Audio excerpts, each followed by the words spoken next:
this world, and it is our responsibility to take care of it. It is our home. Each and every one of us plays a part in making sure that we protect our environment, and even doing something as simple as reducing waste, recycling, and not using one-time use disposable items will certainly make a difference.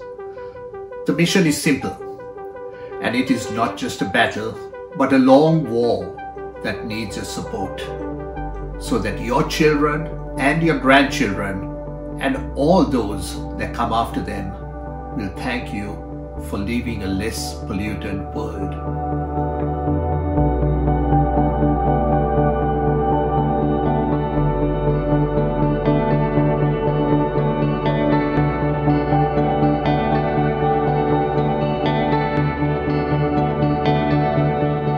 Due to the pandemic lockdown, commercial operations in wilderness areas have now come to a halt, and communities in the surrounding areas are now facing major financial struggle.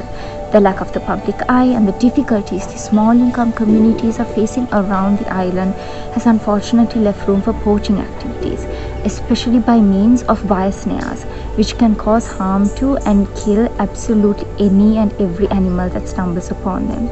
Small cats too are victims of this pandemic, as their meat and body parts are sold in the illegal wildlife trade. So let's remember that wildlife too struggles.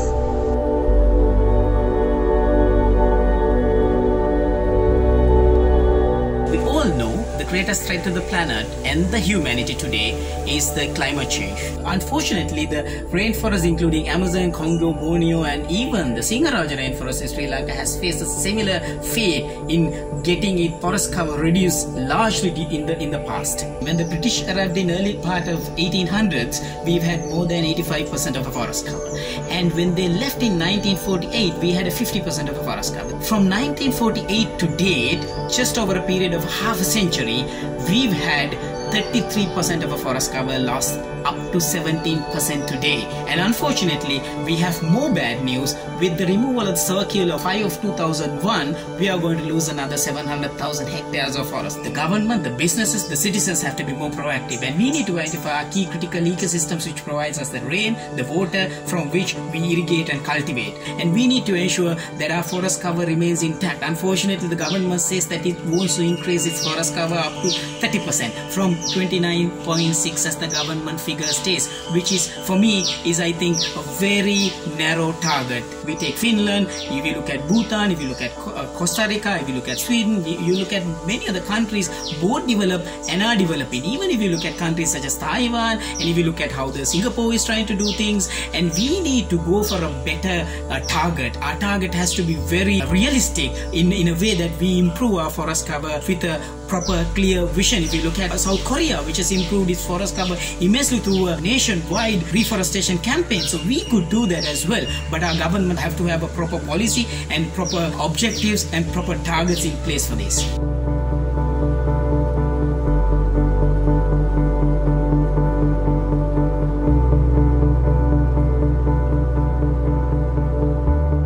With the COVID-19 pandemic, a new form of pollutant has emerged. Just like how single-use plastic waste gets into our ocean, pollution of surgical masks also has gone up. Researchers have estimated that about 129 billion face masks are used and disposed globally just in 1 month. Though the ideal method is to dispose face masks is as medical waste, it hasn't been the case. So this means much of the masks gets added into landfills, rivers, canals, and eventually into our ocean. We are already seeing how much of these masks are blocking our sewages and simply gets thrown away. Face masks could harm our marine life and also the ecosystems. They also pollute seabeds and also the shorelines. The straps of the masks could entangle larger fish and then the seabirds also. So simple things you can do is to cut the straps before disposing. Make sure you collect your masks and dispose them as medical waste. Don't mix your used masks and gloves with other waste. Try to use reusable masks or KN95 masks. Also share this message with everyone.